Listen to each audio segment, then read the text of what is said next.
La situation en Allemagne est si grave que même les évêques et les cardinaux, que l'on peut qualifier de libéraux ou de modérément libéraux, ont peur.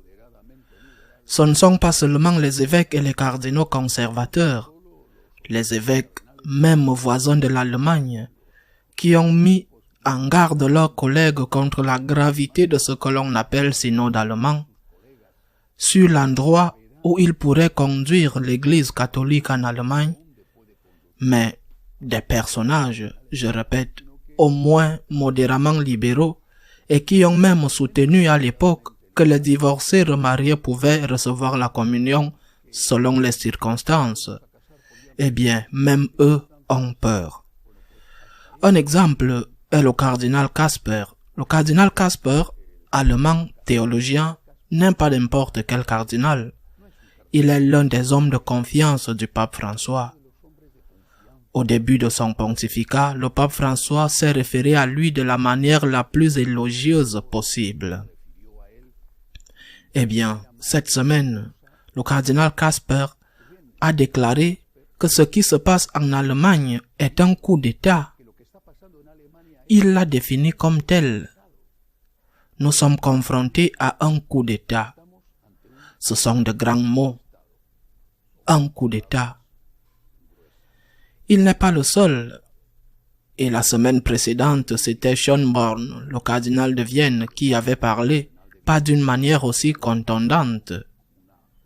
Cette semaine, c'est également un cardinal qui s'est déjà exprimé auparavant, le cardinal allemand Müller, qui a déclaré que nous ne sommes confrontés ni à une hérésie, ni à un schisme, mais à une apostasie massive de l'Église en Allemagne. L'hérésie, c'est quand on nie une vérité de foi. Le schisme, c'est quand on nie la soumission, l'obéissance au souverain pontife. Par exemple, ce qu'a fait Monseigneur Lefebvre. Mais l'apostasie, c'est quand on rejette la foi dans sa totalité. Le cardinal Müller a raison, parce que nous sommes face à un problème de foi. Ils ont perdu la foi. Ce sont les mots du cardinal Müller, qui est un grand théologien. C'est lui qui a coordonné le soin de tout le travail théologique du pape Benoît XVI, depuis qu'il était évêque, théologien et après cardinal. C'est un grand théologien et coïncide dans l'essentiel avec des paroles différentes avec ce que dit le cardinal Kasper. Kasper, en plus de définir que nous sommes face à un coup d'État, a affirmé que ce que ses collègues allemands, il est allemand, essayent de faire, c'est de transformer l'Église et le dépôt de la foi en une masse modélable à volonté pour l'adapter au monde. L'adaptation de l'Église au monde. Que fait un gouvernement légitime face à un coup d'État? Il utilise les ressources dont il dispose, les ressources légales pour faire face au coup d'État, pour empêcher la perte de l'égalité. C'est ce que fait tout gouvernement légitime lorsqu'un coup d'État est mené par des généraux ou qui que ce soit. Il agit dans le cadre de la loi, mais il agit. La question est de savoir si on est en train d'agir. C'est vrai que des choses se font et se disent. En plus de ces interventions de cardinaux, je suis sûr que le cardinal Kasper, quand il a parlé, l'a fait en connaissance de cause et en informant le pape François. Mais le pape lui-même, selon une revue jésuite, il y a quelques jours, l'aurait dit à Monseigneur Batting, président des évêques allemands. Il lui aurait dit qu'il y a déjà une très bonne église protestante en Allemagne et qu'il n'y a pas besoin d'une autre, rejoignant ainsi la thèse de ceux qui pensent que tout le chemin synodal allemand est fondamentalement un chemin vers la protestantisation de l'Église catholique. Et le pire, il faut le dire, c'est que ce n'est pas une question limitée à l'Allemagne. Cette semaine, les évêques français ont rendu public les résultats de l'enquête ou de l'étude qui a été réalisée dans les diocèses français comme contribution au synode sur la synodalité. Ces propositions sont pratiquement les mêmes que les bons évêques allemands pour la plupart. Les laïcs qui participent au synode allemand, et je pense que l'évêque d'Essen en Allemagne, l'un des principaux leaders du coup d'État, de la révolte, a raison lorsqu'il a dit au début de ce processus que si un schisme devait se produire en Allemagne, il serait beaucoup plus grave que celui mené par Luther, car il ne se limiterait pas à l'Allemagne, mais s'étendrait au monde entier, et je pense qu'il a raison.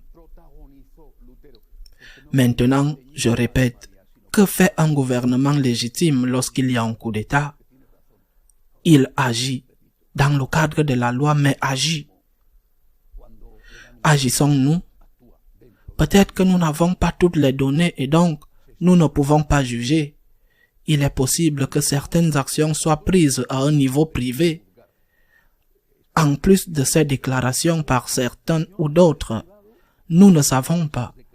Mais je crois qu'en ce moment, il est nécessaire que des mesures soient prises. Par exemple, le peuple de Dieu doit être informé de la gravité de la situation. Nous ne sommes que quelques-uns qui peuvent sembler fous ou obsédés à parler de cette question.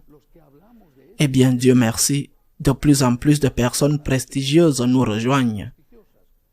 Je répète que je cite des cardinaux qui ne sont pas n'importe quoi. La grande majorité ne sait pas ce qui se passe, ne sait pas la gravité. Il faut informer le peuple de Dieu et il faut demander au peuple de Dieu d'utiliser la principale arme dont nous disposons, nous les catholiques, qui n'est pas une bombe ni un fusil, mais la prière. Nous devons lancer un appel à la prière pour demander l'unité de l'Église et la fidélité de l'Église à notre Seigneur Jésus-Christ. Une fidélité qui inclut naturellement l'acceptation de la parole de Dieu dans son intégralité, y compris Saint Paul qui les dérange beaucoup, et aussi la tradition telle que cette parole de Dieu a été interprétée depuis 2000 ans par l'Église. Pour reprendre les mots du cardinal Casper, nous ne pouvons pas utiliser l'Église et le dépôt de la foi comme s'il s'agissait d'un morceau de pâte à modeler au goût de chacun pour s'adapter au monde. Nous devons agir. Maintenant, cette action, je répète, qu'elle est peut-être menée en privé, il serait utile de le savoir. Peut-être qu'il n'est pas opportun de le savoir, mais si c'est possible, il serait utile de savoir ce qui est fait, parce que la pire chose qui puisse arriver est que l'impression se généralise, peut-être à tort, que rien n'est fait, parce que ne rien faire, c'est collaborer. Il y a une phrase dans le monde de l'éducation concernant l'éducation des enfants que j'aime beaucoup. Elle dit, dans le domaine de l'éducation, trop tôt est trop tard. Trop tôt est déjà trop tard. Je crois qu'à l'heure actuelle, nous sommes déjà entrés ou sur le point d'entrer dans la phase trop tard. Si nous n'agissons pas, en commençant par informer et demander des prières, si nous n'agissons pas très vite, si nous ne sommes pas déjà entrés, il sera trop tard. Une autre question qui me semble importante est celle de la démission du pape. La semaine dernière, j'y ai fait référence en parlant des rumeurs qui couraient sur certaines circonstances qui semblaient à certains indiquer qu'il allait démissionner cet été. Mon opinion, et je dis, était que le pape n'allait pas démissionner. C'était bien sûr, j'ai dit que c'était mon opinion et que je pouvais me tromper. Mais cette semaine, le pape, lors d'une conversation informelle avec un groupe d'évêques brésiliens en visite à Limina à Rome, a déclaré que ces rumeurs étaient sans fondement, qu'il n'avait pas l'intention de démissionner et qu'il resterait à la tête de l'Église jusqu'à ce que Dieu le lui permette. En ce moment difficile, avec un schisme ou une apostasie aux portes, avec l'ennemi aux portes et avec une confusion de plus en plus répandue dans l'Église, nous devons prier pour le pape, pour qu'il se laisse guider par l'Esprit Saint, pour qu'il sache prendre des décisions sages, justes prudente, mais aussi nécessaire afin de mener cette Église de Jésus-Christ à bon port en ce moment difficile. Notre arme est la prière. Le moment est particulièrement difficile. Le fait que Casper dise que nous sommes face à un coup d'État dit tout. Le moment est très difficile. Nous devons prier et je demande de manière spéciale de prier pour le Saint-Père. À la semaine prochaine, si Dieu le veut.